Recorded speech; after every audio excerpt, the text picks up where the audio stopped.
Então, nós vamos finalizar essa manhã esquematizando um pouquinho alguns passos que nós precisamos cobrir na elaboração de um artigo.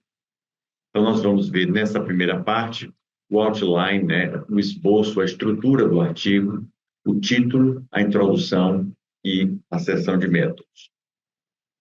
Então, o outline, ou esboço, é muito importante que ele seja definido e que essa seja a primeira etapa. É muito comum que alguém, um estudante ou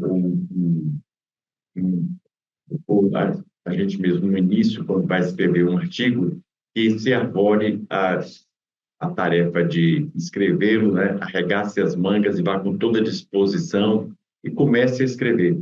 Isso não vai dar certo. Você precisa de fazer um outline, você precisa definir como é que vai ser, aí você vai estruturar a sua ideia. Uma analogia comum é que o outline, o esboço, está para o projeto, o artigo final, assim como uma planta arquitetônica está para o edifício ou a casa pronta. Então, não dá para você fazer uma construção sem antes ter planejado, ter desenhado. Aliás, até dá, mas vocês conhecem o resultado. Se você não tiver uma planta arquitetônica, se você fizer na base da disposição, fica uma coisa horrorosa e, às vezes, até pode cair na sua cabeça a casa, né? Usando uma outra coisa, você pode vir um Frankenstein, se você não tiver um planejamento. Então, é preciso que a gente faça esse outline, não menosprezem essa etapa. A disposição e a vontade não são suficientes, é preciso estruturar. E qual é a finalidade que nós temos? É dividir a tarefa, é fazer aquele desafio hercúleo, que é materializar o seu trabalho, os seus resultados numa peça, fazer com que isso seja dividido em várias tarefas menores. Então, aquilo que parecia impossível, comer uma melancia inteira, não é possível, mas se você cortar em fatias, fica até agradável. Então, carregar uma quantidade enorme, um peso enorme que não dá para você mover, você pode fazê-lo se levar parte por parte. Então, basicamente é isso. É transformar aquela atividade que parece uma montanha em pequenas atividades e você vai, então, executá-las passo a passo.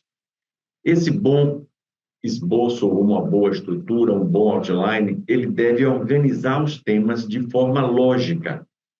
E essa é outra vantagem de você ter as coisas já estruturadas num plano. Que às vezes na sua cabeça não dá para enxergar as partes e como elas vão se concatenar. Mas se você divide e subdivide a sua tarefa, fica mais fácil você mover as peças e entender se uma deve vir antes da outra e como elas conversam entre si.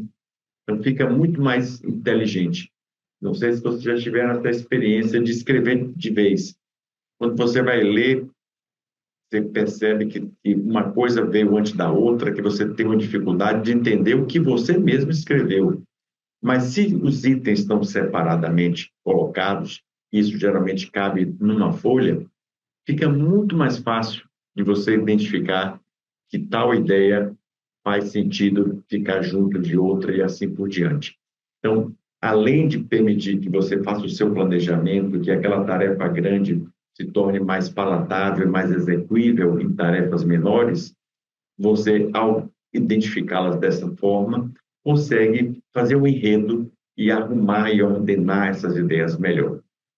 Então, isso é extremamente importante para que o seu trabalho seja facilmente compreendido. Possivelmente pela familiaridade com os resultados, pelo tempo que você já gastou, seja escrevendo o projeto, seja conduzindo, seja analisando os resultados, tudo aquilo está muito claro para você. O seu desafio é tornar isso claro igualmente para quem vai ler o seu trabalho. Então, não menospreze a dificuldade do ineditismo para todas as pessoas que vão ler pela vez primeira o que vocês estão oferecendo. Então, aqui, acho que tudo isso faz muito sentido para todos vocês, não tem nenhuma novidade, é muito intuitivo tudo isso. Mas é importante essa última observação aqui. Tem muita gente que compreende isso tudo, mas quer escrever um outline como se fosse a versão final do artigo. Aí não sai. Você tem que lembrar que aqui é apenas um esboço, uma estrutura. Então, você só precisa colocar algumas notas. Às vezes, só uma palavra que capture o que é que você... a ideia principal, e depois você vai desenvolvendo até essa palavra numa frase ou até num parágrafo. Então, isso são notas para guiar o seu pensamento. Então, façam com calma, dessa maneira, e isso vai lhe render muitos dividendos. Então, vamos agora para 7 dicas, né? Eu prometi para vocês que ia ser bem sistemático, bem fácil, e vamos chamar aqui de passos para escrever um outline. Primeiro, o Eduardo já destacou para vocês também, você vê que a gente tem uma sintonia, né? É porque isso é uma coisa só, gente, não tem mistério, mas, ao mesmo tempo, se vocês não tiverem uma prática e uma estratégia, aí sim fica misterioso. A gente tem que ser sistemático. Então, a primeira coisa é isso: qual é a mensagem central do seu manuscrito? Isso deve ser algo que caiba em 20, 25 palavras. Dito de outra maneira, se você tivesse que resumir seu artigo em uma sentença, o que é que você diria? Então, identificar a mensagem central é o primeiro passo, porque tudo vai girar em torno e vai ser desenvolvido daqui. Se você não fizer isso, o que é que ocorre? Você pode ter ideias competitivas, podem ser até ideias interessantes, mas seguramente vai ter uma que é central e as outras são acessórias. Ao não identificar o que é mais importante, você está distraindo o seu próprio autor e você não, o seu leitor, e você não está destacando, enfatizando o que você deseja. Então, é importante que você identifique essa mensagem central. De que maneira você faz isso? Resuma as questões e os problemas. O que é que a gente sabia antes de começar o estudo? Quais os problemas a resolver? Quais as questões que são relevantes? E que pontos chaves você poderia identificar em relação às questões e a esses problemas? Esse é o segundo passo. Identificado qual é a sua mensagem, qual é o principal recado dos seus resultados, a gente começa a situar essa mensagem no contexto. E essas questões e esses problemas relevantes são o que você provavelmente vai situar, como vocês vão ver adiante na introdução, e vão lhe ajudar a formar o racional e a justificativa para o seu estudo. Em seguida, você vai colocar no seu esboço quais são os materiais e métodos. Como é que você fez isso? Eu vou falar mais detalhadamente sobre a seção de materiais e métodos, mas, basicamente, aqui você tem que dizer quem foi que você incluiu no seu estudo, quem foi a população do estudo, que materiais ou que métodos, que estratégias você usou para coletar as informações, que procedimentos, que exames você fez, como as mensurações foram feitas. Eu costumo dizer que fazer pesquisa é a arte de medir. A gente está sempre medindo alguma coisa para fazer comparações, para tirar conclusões. Então, aonde é que você explica os métodos que você utilizou para fazer essas mensurações? Aqui, na seção de métodos. Ela é muitíssimo importante.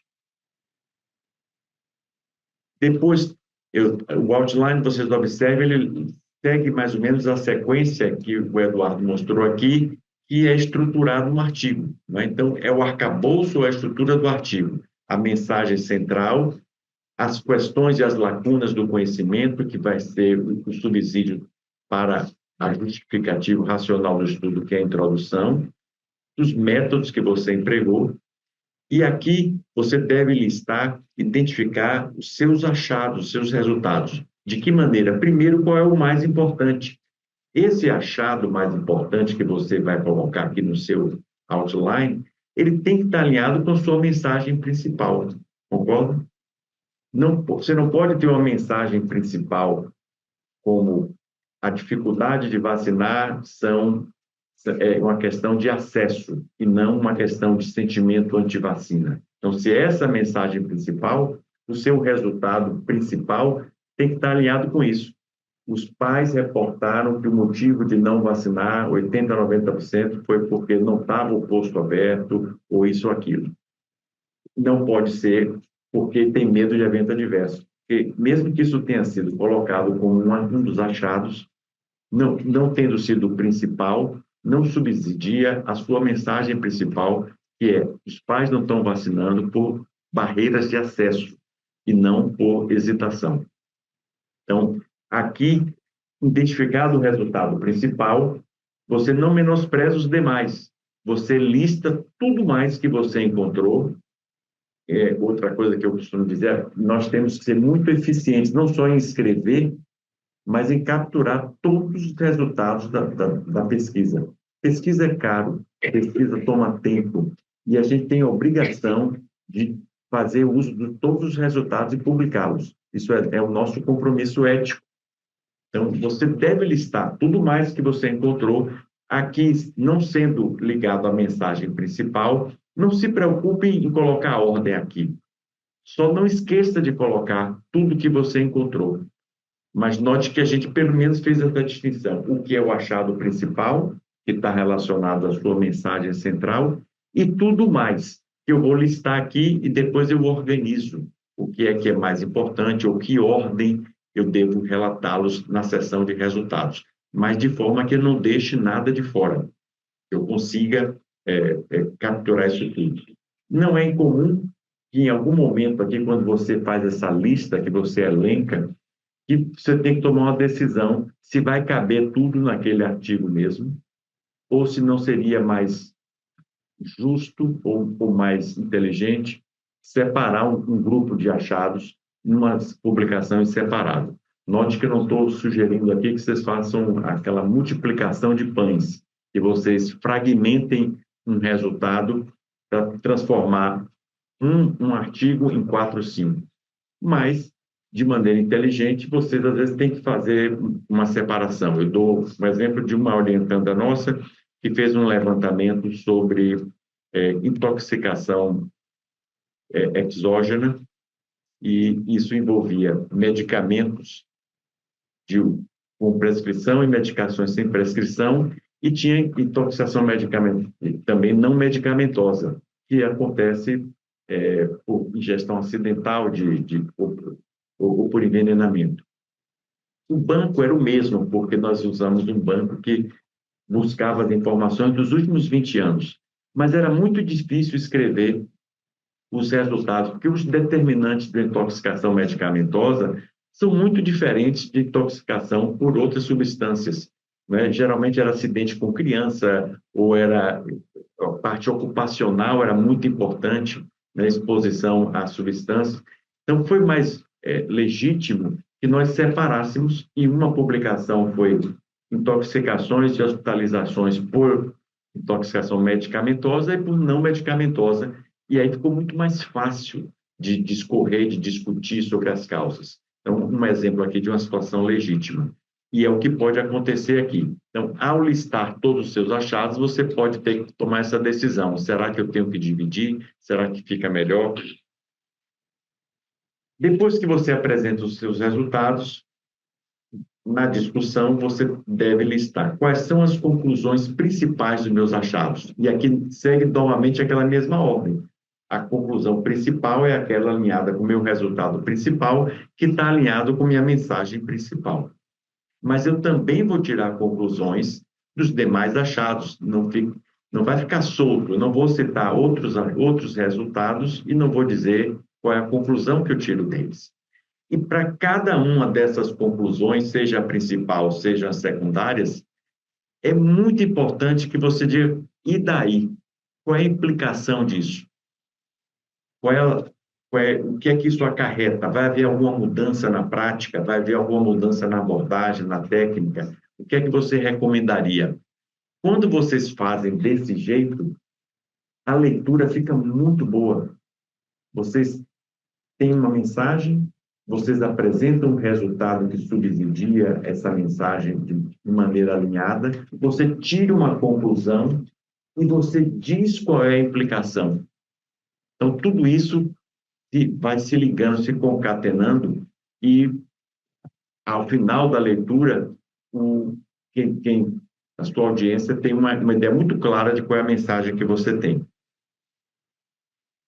Deve fazer parte também nesse esboço já, aqui praticamente você concluiu o que é o artigo, mas você precisa pensar e separar quais são as limitações e o mérito do seu estudo. Reconhecer os pontos fracos não implica em negar a qualidade do estudo. Tem gente que se sente muito desconfortável em falar de qual era um ponto fraco ou uma limitação do estudo, como se isso fosse um demérito. Não é. Pelo contrário, ao reconhecer qual é a limitação, você deve fazer as considerações até que ponto esse ponto fraco, essa limitação, compromete a sua mensagem central. O ideal é que essa limitação não comprometa, que ela possa ter algum impacto em conclusões secundárias. Se ela compromete sua conclusão principal, já é o momento de você pensar se você teve êxito ou não, ou o que é que você vai fazer a esse respeito. Mas ignorar isso não é boa ideia.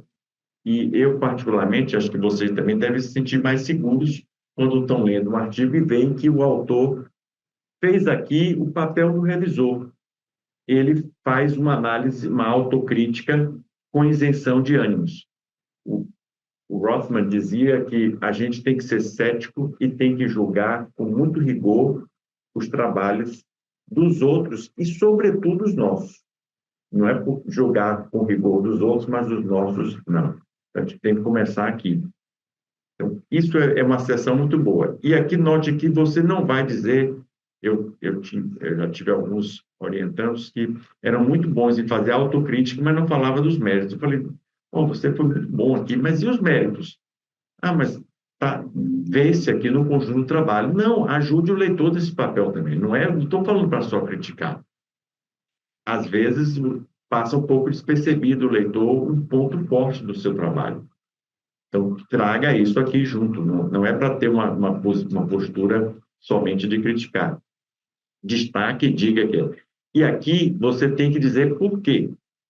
O que é fraco e por quê, e que consequências isso traz, e o mesmo se aplica para os méritos. É uma parte que eu particularmente gosto quando está até como um subitem na discussão, para chamar a atenção do leitor, e onde eu vejo, quando eu leio um artigo, o quanto que o autor realmente foi honesto e transparente e teve essa imparcialidade em avaliar os seus resultados. Com tudo isso, gente, vai ficar muito mais fácil organizar e agrupar as ideias relacionadas. Então, vocês vão listar esses pontos chaves, vocês vão ver que a tarefa fica muito mais fácil do que quando vocês pegam uma folha em branco ou abrem um Word, né? E começam a escrever e aquilo parece algo inalcançável. A gente fez a analogia aqui da planta para a construção de uma edificação, mas poderia ser um mapa para chegar a um destino. Vai facilitar a sua vida sobremaneira. Não querer usá-lo ou ter má vontade com essa parte significa sabotar todo o seu trabalho. Tenham boa vontade, avancem nesse outline, porque daqui em diante vai ficar extremamente fácil de fazer o resto. Não se preocupe também em fotografar, vocês vão receber esses slides todos, junto com os de Eduardo e do resto das pessoas. Pronto, feito esse esboço, feita essa estrutura, vocês podem seguir adiante. Eu vou seguir mais ou menos a ordem da própria estrutura de um artigo, embora não seja necessariamente a ordem que nós vamos fazer a escrita do artigo. Mas, de um modo geral, o título ele vai definir o conteúdo do seu artigo, e isso deve ser feito usando o menor número de palavras. Eu acho que nesse curso a palavra mais repetida vai ser concisão, vai ser precisão, vai ser usar poucas palavras, e isso, como já foi dito aqui, é muito mais difícil do que o contrário. Escrever um relatório de 3 páginas é infinitamente mais difícil do que fazer um relatório de 100 páginas. Então, a concisão é um atributo muito útil, mas não é alcançado de maneira rápida. A gente tem que ter cuidado. O título eficaz vai vender o seu manuscrito e vai influenciar se um leitor vai ler ou não o seu artigo. Tenham isso em mente. Por conta do quê? Além de ser a primeira coisa que ele vai ler, os serviços de indexação, eles usam o seu título, sobretudo, para fazer a classificação do artigo, para fazer as palavras-chave e assim por diante. Então, vocês vão ver aqui com Marta na parte da tarde, as ferramentas de busca, elas vão estar atreladas fortemente ao conteúdo do seu título. Além disso, um título, portanto, de boa qualidade vai ser essencial para alguém da área achar o seu artigo. E vice-versa, se o título não está bom, o seu artigo vai ficar escondido da sua audiência, ou seja, o contrário do que você desejaria. Então, todo investimento aqui é importante. E uma coisa que eu até quando estava revendo essa aula para vocês, eu não tinha me valorizado tanto e eu percebi agora é que os autores que vão citar o seu artigo, eles vão incluir no paper deles somente o seu título. Às vezes o seu nome não sai. Eu lembro de Warren Johnson, um colaborador nosso da Cornell, ele reclamava porque, às vezes, na referência, o formato da referência das revistas coloca somente os 3 primeiros autores e o et al. E como ele era um autor já sênior, estava aparecendo sempre como último autor, e eu estou experimentando essa realidade agora, ele falava, eu não apareço mais, aí, eu não apareço mais em lugar nenhum, só aparece fulano, fulano, et al. Eu só estou lá no final. É verdade.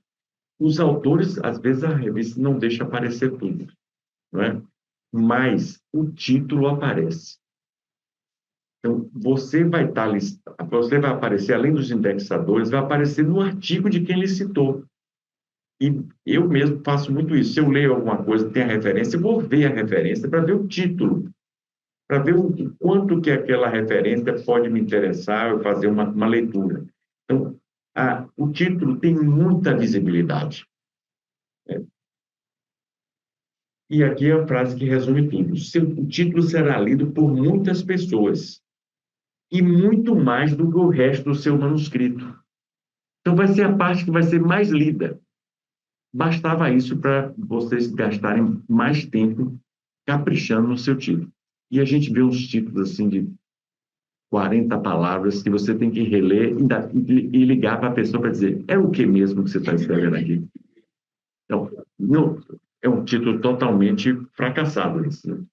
Um título que precisa de perguntar ao autor o que é, não é bom. Então, invistam, porque essa é a parte que todo mundo vai ler. Eduardo já falou aqui, a gente vai repetir adiante. Depois do título, qual é a segunda parte vai ser mais lida do seu artigo? Ó, foi uma pergunta, viu? Toda vez que eu fizer uma inflexão de voz que parece uma pergunta, é uma pergunta. Inclusive, vocês podem responder, não tenho nenhuma hesitação. Qual é a segunda parte do artigo que é mais lida?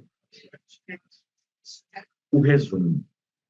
Então, a gente vai conversar muito e curiosamente, o resumo é a última coisa, porque para capturar todo o conteúdo do artigo, ele precisa que você tenha terminado. É muito difícil, eu diria que não é possível escrever, pode no máximo fazer um esboço, mas o resumo, ele vai ser a última parte. E também, curiosamente, embora a gente escolha o título bem no começo, não é incomum que, para que ele possa ser melhorado, que a gente faça esse investimento todo, ele só fique pronto mesmo no final. Porque você vai enxugando, você vai melhorando, você vai aperfeiçoando, e ele fica pronto no final. Não é que você fez ele no final, você faz ele bem no começo. Você precisa da ideia central. Não dá para começar sem o título. Você está sem rumo. É como embarcar sem saber para onde está indo. O resumo não dá para fazer no começo, no máximo pode fazer o outline, introdução, material e métodos, resultado e conclusão. Mas o que está lá dentro mesmo, você vai ter uma ideia quando acabar a primeira versão do artigo. Mas o título você trabalha o tempo todo. 9 passos para escrever um bom título. Escreva o título no início, como a gente já viu, e critique ele, melhore ele com todo o ímpeto, como você faz com as outras partes. Talvez até mais do que com as outras, como a gente falou, porque vai ser a parte mais lida do seu artigo. Até antes de ser publicado mesmo, é onde o editor vai se interessar ou não pelo seu conteúdo. Claro que ele vai ler, no mínimo, o resumo em seguida, mas o artigo já vai dar uma boa vontade ou má vontade dele ler o seu resumo. O título deve ter o menor número possível de palavras para descrever com precisão o que é que você está abordando no seu artigo. 10 a 12 palavras devem cumprir essa finalidade. Qual é a regra de ouro? Expresse apenas uma ideia ou um assunto. Isso é o erro mais comum. A gente recebe um título que vem duas, três coisas juntas. Então, de cara, você já está vendo que a pessoa não sabe qual é a mensagem central. Repense a mensagem central que você vai ter no título só. Coloque uma palavra importante no começo do título. Aqui é o precursor das redes sociais e desse imediatismo e dessa brevidade que a gente vive hoje, da instantaneidade. Até na ordem com que você faz o seu título, é importante você trazer uma palavra impactante ou algo importante para o começo. Eu lembro de um dos primeiros artigos que nós escrevemos quando entramos aqui para a Fiocruz. Eu escrevi com Laim Carvalho, que foi um diretor aqui, uma pessoa brilhante, um indivíduo extremamente inteligente, e nós tínhamos escrito um artigo sobre a intervenção de testar cães para prevenir leishmaniose calazar em humanos. E já tinha muita coisa escrita nessa área. O que nos motivou a repetir essa intervenção, primeiro, é que é uma doença séria, e o segundo era que, quando a gente revisava todos esses trabalhos, o que estava errado não era a intervenção, era a maneira como ela era feita. E as pessoas preconizavam que a gente testasse todos os cães, eliminasse os positivos para proteger os humanos. Muito simples, né? Mas, na prática, o que acontece? O escrutínio era feito num percentual muito pequeno dos cães, depois esses cães não eram encontrados, e a conclusão qual era? A intervenção não funciona. Pode ser até uma conclusão correta do ponto de vista de que ela não é viável, mas não é que os cães não sejam um reservatório importante para os humanos, é que a gente não estava testando e fazendo as coisas no intervalo correto. Aí nós fizemos isso. Nós discutimos e acabamos fazendo esse projeto e executamos isso, claro que com muito mais esforço, tinha que ter um envolvimento, mas nós conseguimos fazer com um desempenho muito melhor do que o que era feito. E encontramos que, sim, tinha impacto fazendo dessa maneira. Mas como escolher um título que diferenciasse o nosso artigo desses outros que não mostravam a mesma coisa? Ou seja, como botar a cabecinha um pouquinho mais para cima para as pessoas verem que tinha algo de diferente. Aí a Laim colocou uma palavra no início do título que era Optimized Intervention, e aí vinha o resto. Esse Optimize que ele botou no começo deu toda a visibilidade, a distinção do que nós havíamos feito. E isso ficou marcado, porque eu estava tentando, olhava o título e olhava e dizia, eu vou ficar perdido numa multidão de artigos, como é que a gente vai fazer isso? Porque às vezes a pessoa não vai ler, é mais um artigo sobre essa intervenção. Até para o editor. E a gente passou esse artigo muito mais rápido.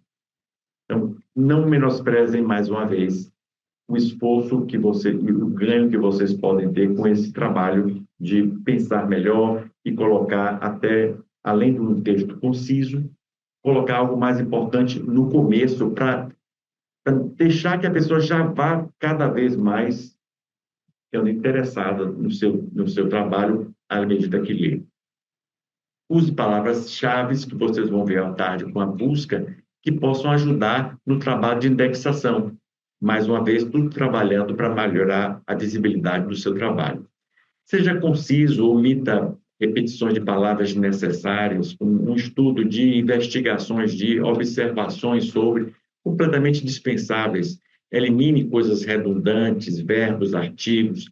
Um título é muito mais uma legenda do que uma sentença. Fica mais elegante, fica mais informativo, fica mais breve.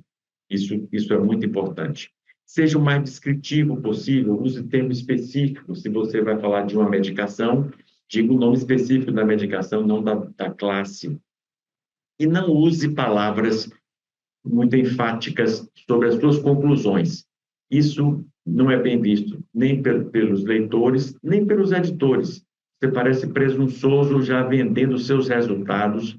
Embora as revistas queiram novidades e você precise vender o seu peixe, né, ou mostrar sua ideia de maneira atrativa, não vale apelar. Isso aqui, as revistas são chamadas muitas vezes de jornais. Então, eles querem esse ineditismo, eles querem prender sua atenção, mas não de maneira sensacionalista. Então, não traga significativo, impressionante, não traga esse tipo de termo. Seja mais circunspecto com o que você está estudando e deixe que as conclusões e o que vai subsidiar essas conclusões estejam no corpo do artigo. Essa é uma coisa importante, embora esteja aqui como último passo, porque às vezes o doutor Edson falou para a gente caprichar, para a gente vender o peixe, aí quer botar umas frases mais convidativas, mais entusiasmadas, mas não faz parte desse processo. Muito bem, vocês fizeram o esboço, a estrutura, vocês identificaram todos aqueles itens, vocês já têm uma ideia melhor do que é que vai ser o artigo, escolheram o título, né, com esses cuidados todos. Aí vão começar a escrever a introdução. O que é que a gente chama atenção em relação à introdução?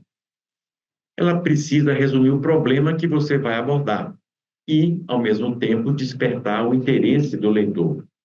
Ela vai ser muito útil para o revisor, para o editor, julgar a importância do que você está, do seu artigo. É onde você está justificando, dando racional. Ela precisa necessariamente explicar o que o artigo vai informar e a sua justificativa. E aqui vem a principal diferença: você não vai ilustrar o leitor sobre aquela área. Isso aí é livro, é capítulo, introdução de capítulo de livro. Aqui o que você precisa e não pode deixar de ter é a justificativa. E para fazer isso tudo, gente, vocês vão ter 300 a 500 palavras, 3, 4 parágrafos. Vocês não têm muito espaço. Então, ela precisa ser concisa e muito bem estruturada. Aqui eu vejo muito nas teses, nas dissertações, quando eu recebo, a primeira coisa que eu olho é qual é o tamanho da introdução em relação ao conjunto. Às vezes é metade, às vezes é 2/3. Eu falei, vai gostar de introduzir assim? Não. É muita introdução, gente. Não precisa tudo isso. Aí é um trabalho sobre, sei lá, terapia direcionada de tuberculose. Aí tem na introdução o que é o Mycobacterium tuberculose. Tem onde é que morou, qual idade ele teve quando ele viu, que ele descobriu.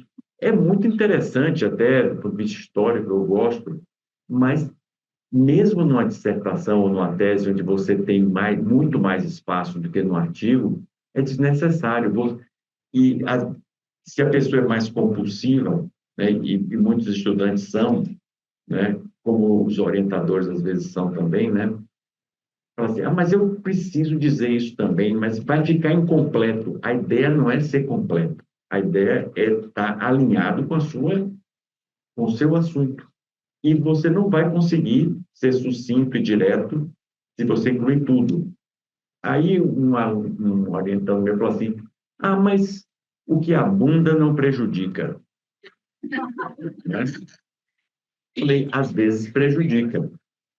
Às vezes prejudica porque você distrai o seu leitor. Você está falando de tantos aspectos, no exemplo aqui de tuberculose, você está falando de tantos aspectos que ficou pouco espaço para você falar sobre as dificuldades de adesão a um tratamento que dura 6 meses e que a pessoa, ao interromper, pode gerar uma cepa multiresistente e outros problemas graves. E tem tantas coisas importantes e desconhecidas dessa área para o leitor de um modo geral, que optar é renunciar. Quando você optou por escrever sobre COR, sobre como é que ele viu a primeira micobactéria, você parou de falar.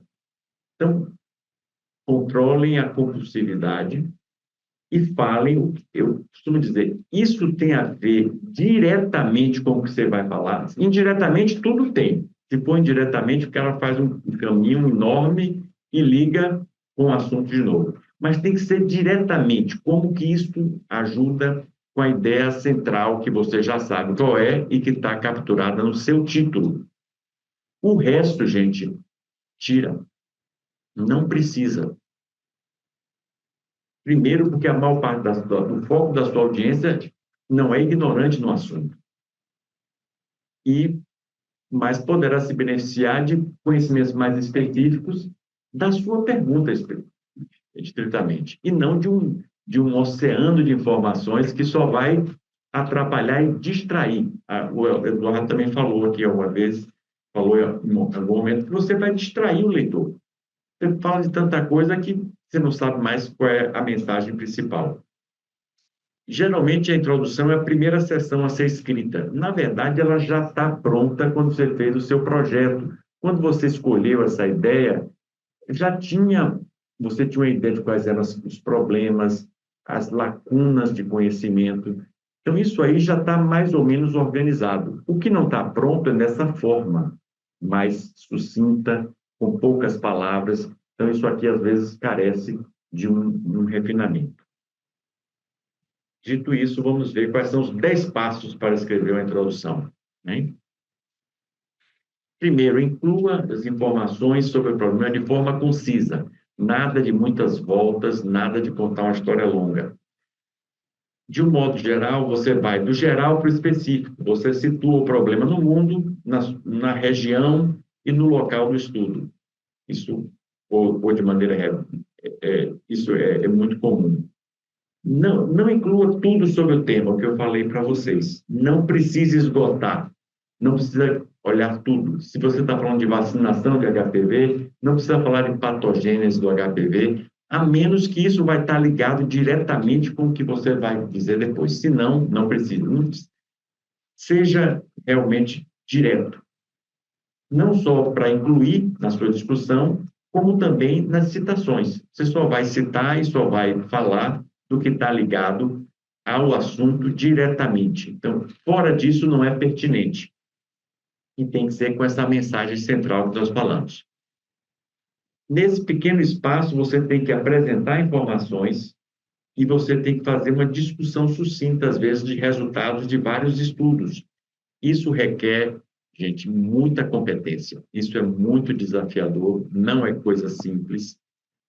E vocês podem e devem usar algum tipo de o que vocês listaram no seu outline, como as principais questões e os pontos pertinentes para lhe ajudar a fazer isso. Ajuda, e é importante aqui, tem que estar aqui, quais são as perguntas não respondidas, quais são as lacunas, porque provavelmente o que você quer acrescentar deve estar listado aqui como uma das lacunas que vai ser a justificativa racional do que você vai fazer.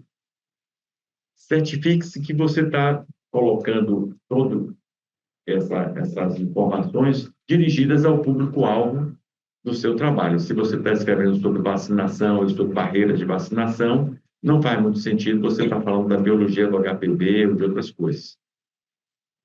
Estabeleça o significado e a relevância do seu trabalho. Por que havia necessidade de conduzir esse estudo? Isso tem que estar justificado de maneira clara. A maneira melhor de você saber se sua introdução está boa é se, ao terminar de ler a introdução, você está dizendo, puxa, tomara que ele tenha feito esse estudo. Por que eu não pensei nisso antes? Está ótimo. Se você lê e não tem nenhum entusiasmo, não sabe o que é que vai vir, ou não tem curiosidade, você não apresentou de maneira clara qual é a justificativa do trabalho. Mas quando está bom, é impressionante, você fica louco para ler o resto. Uma boa introdução, você não vai parar a leitura do artigo. Você vai querer ler o resto, porque você comprou a ideia. Você conseguiu motivar o seu leitor de que uma questão era relevante e que você vai poder respondê-la de alguma maneira. É mais ou menos como um trailer de um filme, né? Todo trailer é bom. Eu vou ao cinema e geralmente saio decepcionado porque os filmes são ruins, né? Filmes são muito repetitivos. Mas eu digo, onde é que estão esses filmes que eu vejo no trailer? Porque no trailer são todos maravilhosos. Eu digo, estou louco que esse filme venha cartaz, porque o filme é maravilhoso. No trailer é ótimo. Eu vou assistir trailer agora, não vou assistir mais os filmes. Aqui deve ser assim, você deve acabar doido para ver, doido para ler o resto e entusiasmado com o artigo. E o último recado aqui é que tudo isso tem que ser conciso. É como um trailer, tem que ser realmente muito curto. O trailer não leva 2, 3 minutos, um filme é 1 hora e meia, 2 horas e meia, né? Faça um bom trailer, então, uma boa introdução, bem concisa.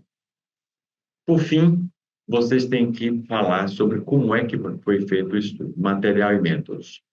Aqui você vai dizer como é que o estudo foi conduzido. Ele permite que o leitor avalie o seu trabalho. No nosso curso de metodologia da pesquisa, a gente pergunta muito como é que você avalia um artigo, como é que você sabe se aquele artigo vai ter resultados robustos ou não. Em que seção que está? Na seção de métodos, é lá que mais interessa.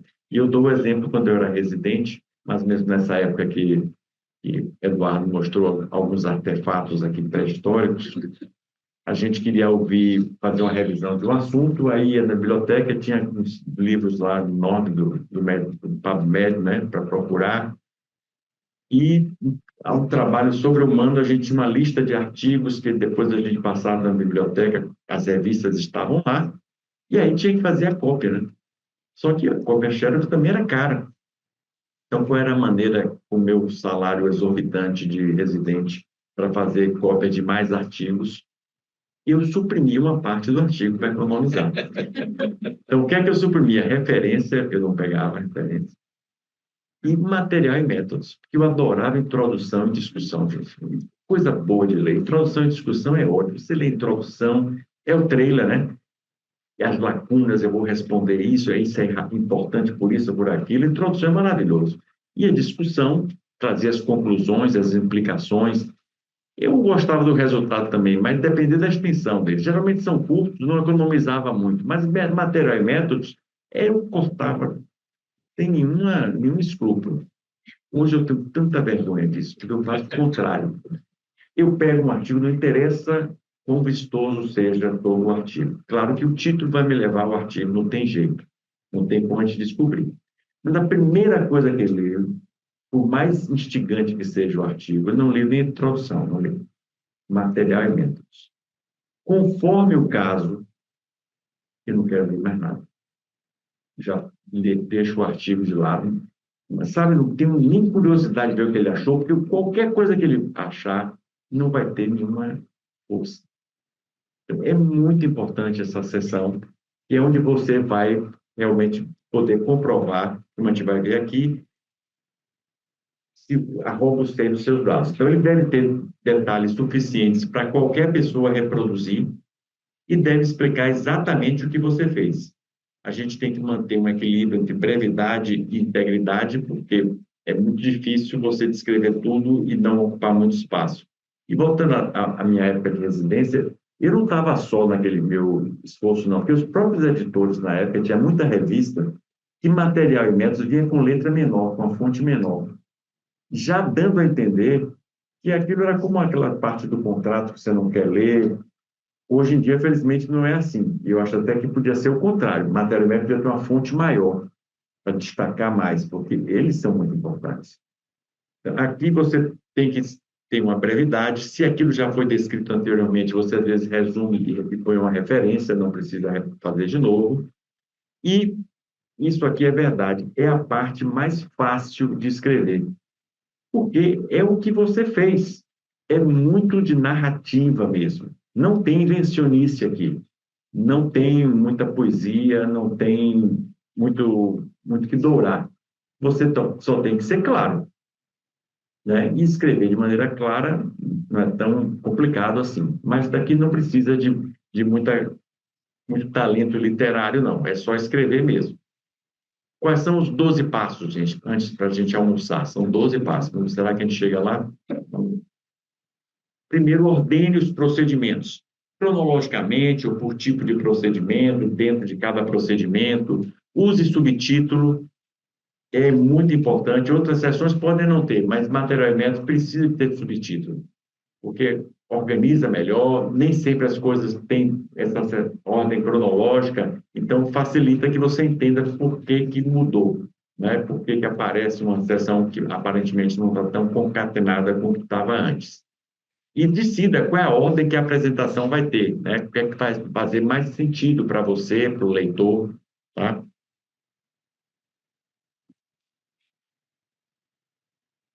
Vamos lá.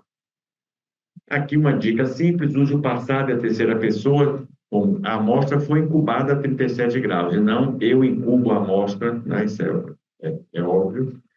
Descreva seu estudo, experimento claramente, incluindo as hipóteses que você testou, as variáveis que você mensurou, quantas repetições você fez, quais os controles, quais eram os tratamentos. Isso tem que estar muito claro aqui. Quando você lê um método e tem que perguntar, ficou uma dúvida, não está bom. Não pode ter dúvida.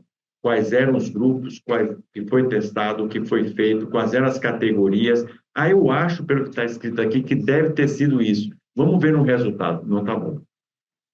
Tem que estar claro ali. Não pode ter nenhuma ambiguidade. Ah, mas não tem um padrão. Se é uma decisão, se são categorias arbitrárias, você vai dizer como foi que você definiu cada uma das categorias, de forma que não fique eu acho que foi assim, eu acho que foi assado, vamos olhar no resultado, pelo que está lá, deve ter sido assim. A gente não precisa fazer conjecturas.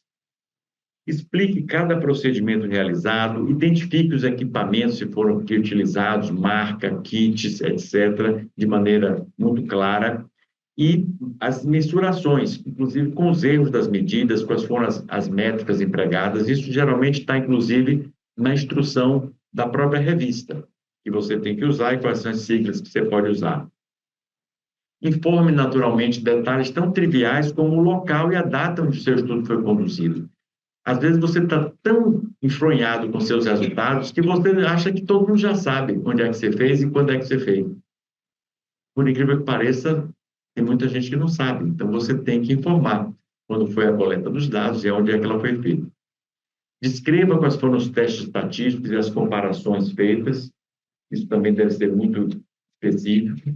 Se você tem dúvidas ou se você contou com a ajuda de alguém dessa área, é bom que essa pessoa lhe ajude a escrever. E mencione sempre a aprovação do comitê de ética, como foi feito o processo de consentimento, isso é um requisito. Não basta dizer, muitas vezes, que foi submetido a um comitê de ética, hoje as revistas pedem qual é o número do processo, então isso tem que estar registrado de maneira muito clara. E aqui as principais erros e dificuldades que acontecem quando alguém escreve material e métodos. Não misture resultado com métodos. Quando você está explicando como é que você fez, não diga o que é que você achou. Eu sei que não é muito intuitivo. E na hora, por exemplo, de fazer uma apresentação, quase nunca a gente faz isso. Você fala como é que fez e já diz, porque é meio estranho que você fale toda a metodologia, às vezes, de um estudo, para depois começar a apresentar os resultados, as pessoas não lembram mais o que é que você falou lá. Então, às vezes, na apresentação, é possível que você fale como é que você... Pronto, voltou.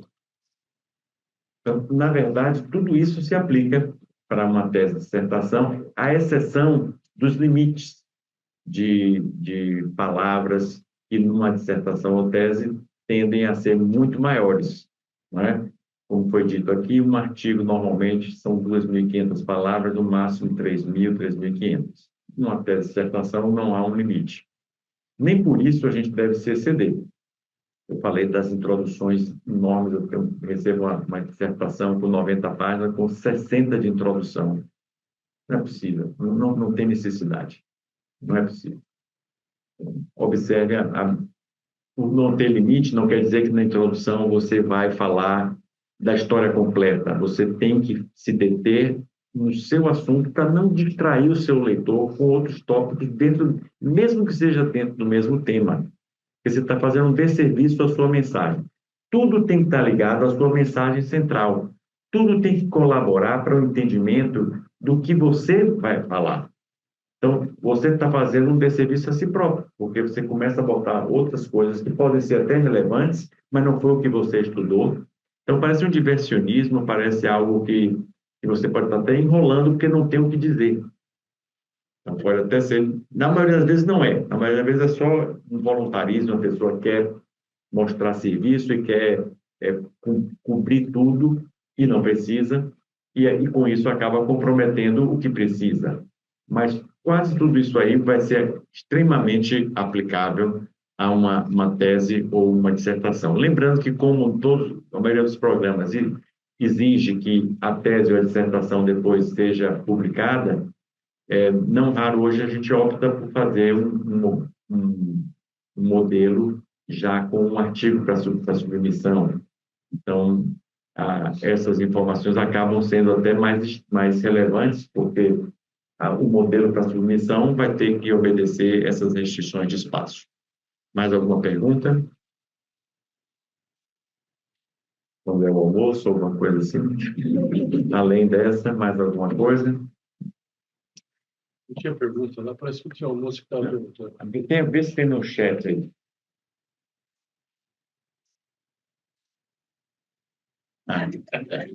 Quem não tiver aqui, levou falta. Muito bem, diga. Então, a questão do método, né? É importante escrever tudo, mas às vezes eu fico um pouco nessa dúvida. Dá para escrever muito métodos, né? Mas tem também um limite. Até que ponto eu posso detalhar algo que chama essa questão de análise estatística? Até que ponto eu devo detalhar aquela comparação, aquela análise? Ou eu estou estendendo demais e aí tem espaço para falar os resultados? Boa pergunta. Eu vou repetir aqui só para o pessoal que está online. Até que ponto nós devemos nos estender na seção de métodos, considerando que a gente pode ficar inquieto de não ter incluído algum detalhe. Qual é o critério? O critério é incluir todos os detalhes essenciais. Então, um experimento, um protocolo, às vezes é enorme, mas muito desse protocolo são etapas já estabelecidas que você pode simplesmente referenciar. O que você vai incluir e não pode deixar de fazê-lo são as coisas que são essenciais para o seu estudo, para o estudo em questão. Não precisa reproduzir, por exemplo, se tem uma extração de DNA e você vai seguir um protocolo que já está estabelecido, você fala extração de DNA utilizando o método tal e põe a referência. Só aí você já poupou um espaço enorme. Mas se você fez uma extração de DNA que é completamente única, que não estava descrita antes, você tem que colocar aqui. Então, é esse compromisso entre a brevidade e a integridade. Não pode ser incompleto, mas também não pode ser longo demais e redundante. Existe ainda a possibilidade de você colocar num suplemento. Se tem algo que é extremamente importante e que é muito extenso, a revista, você tem um acostamento aí, que é uma via de escape, que é colocar num suplemento, e isso, então, fica separado do artigo. Mais alguma pergunta? O que é que tem no cardápio? Não sei. O que mais? Acho que nós encerramos, estamos bem, 14 minutos de atraso apenas. Nós recomeçaremos às 14 horas com a professora Marta, e não percam, vai ser muito interessante, vocês não serão mais os mesmos depois do laboratório. Obrigado.